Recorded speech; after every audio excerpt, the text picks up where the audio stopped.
What's up, YTPC? Uncle Willie coming to you from the Mobile Lounge. First of all, I want to thank my new subscribers. I had a couple in the last few days.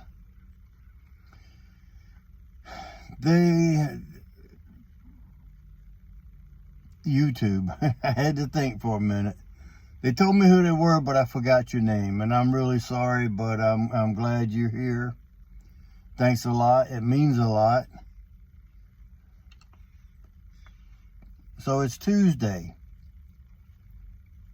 and some people call it Cobb Tuesday. I participated last week, not on camera, but I'm not participating this week. I am smoking my favorite pipe. And my favorite pipe is, as most of y'all know, the Savinelli 310 KS. It's smooth Elaganza. Got some nice bird's eye on it. Both sides. Just a beautiful pipe. Smokes everything excellent.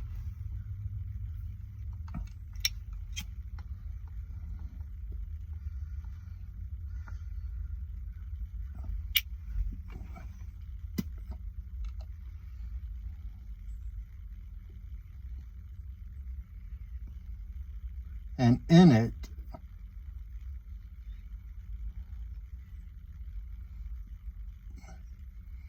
some Gallatin Hogarth. I know. This is something that I don't smoke that often. This is like the third bowl of it that I've had.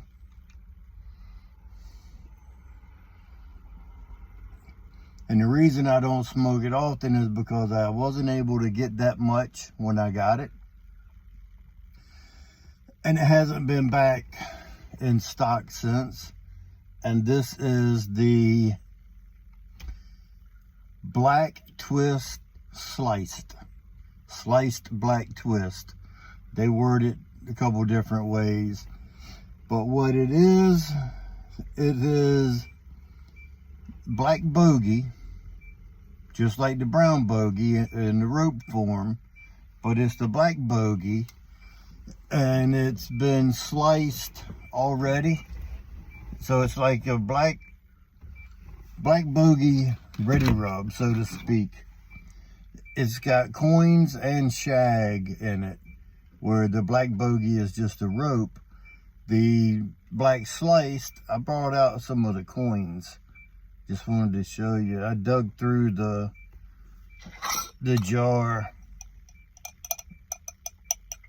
Come on out there. Just to show you a couple of the coins. Black.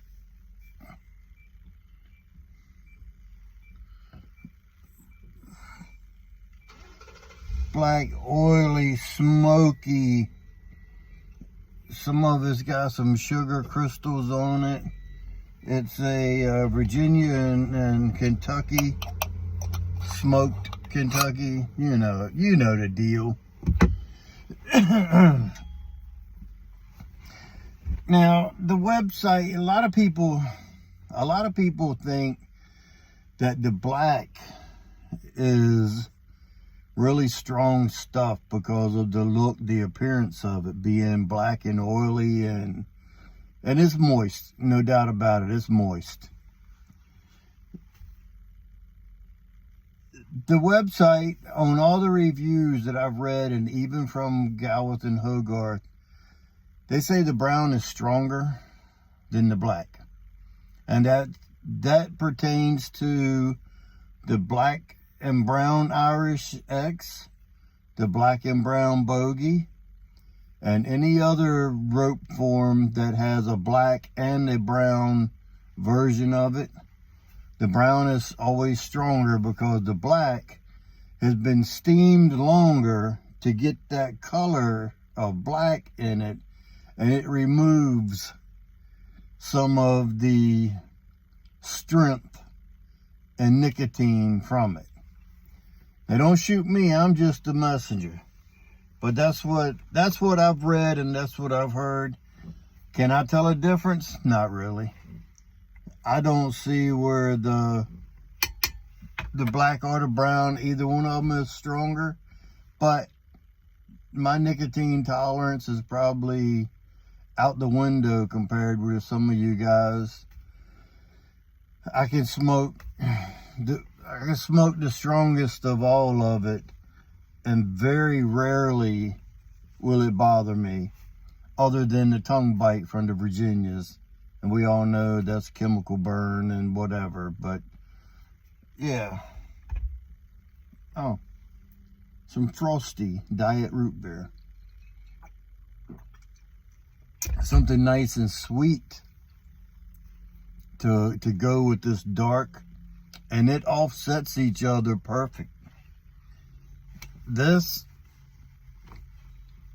is hard to keep lit.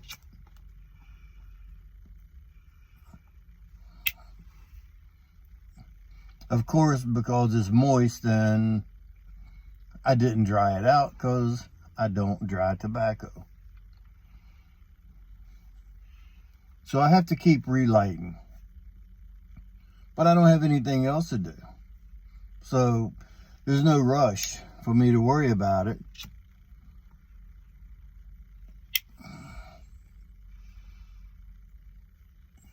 Because this morning, as I told y'all yesterday, I had a lot of nothing to do and all day to do it.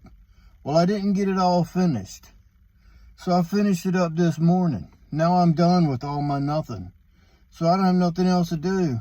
I don't mind relighting this, because every time I relight it, I get that burst of flavors.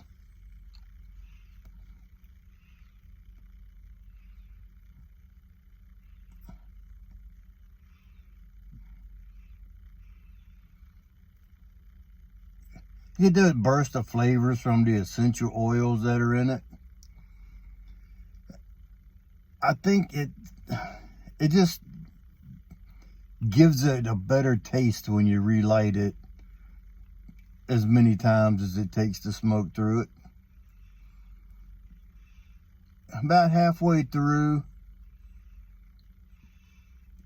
it starts drying out a little bit in the bowl, where it'll start staying lit longer. But you haven't damaged it or ruined it by letting it dry out on a table overnight. I saw somebody doing a review the other day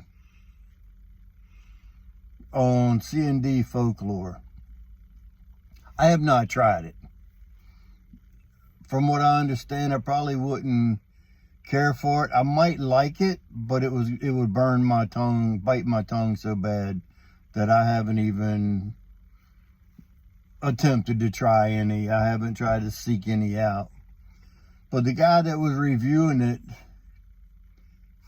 I don't know how he got all his subscribers as quick as he did, but that's a different story. He made a comment of it being so wet and moist that it would probably be best if you took a chunk and just let it sit out overnight in your garage, and then come back to the next day, and it will probably be at the perfect moisture level. After I saw that, I was like, that's probably the reason I never subscribed to his channel. That makes no sense whatsoever to me. If the manufacturer wanted you to dry the tobacco out for 24 hours, I think it would say so on the package. But that's just me. Not any of my tobaccos I ever had does it say best if dried before smoking. I don't think I've ever seen that. And that Samoyed, I don't know how to pronounce it, Samoyed Labramuse or whatever it is. That stuff comes dry and crispy like it's leaves out of a forest. And that's the way it's made, and it comes like that. So if you add moisture to that, you ruined it. You're supposed to smoke that dry as hell. So that's just my opinion. And whatever my opinion is worth, there you have it. So I'm going to jump off here and finish up this because I like relights.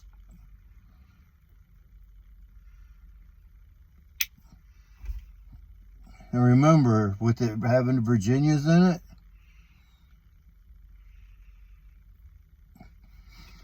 they will form that crust of sugars across the top, and it won't let you smoke it. It won't let you get through. So at that point, you don't use your tamper this way. You use your tamper this way to break up the crust. Just lightly poke through to let the air flow through. And then you can reach it, turn it over and dump it just lightly. Then light it, and usually it'll start smoking again for you. I don't like to try to give the same tips over and over, but sometimes I think about it as I'm smoking it, and that makes me want to let you know. Well, some people, and with the newer pipe smokers, don't realize that the Virginias have so much sugar in them like that it forms that crystal layer across the top crust, and it won't let you light it. You keep trying to light it, and it just won't take the fire. It won't let the fire go through. It smothers it, suffocates it before it lets it light down underneath. So remove that top layer of the crust, and you're good to go. So remember, if you stay ready, you don't have to get ready. And with that being said, until next time, you know what to do. Stuff them and puff them.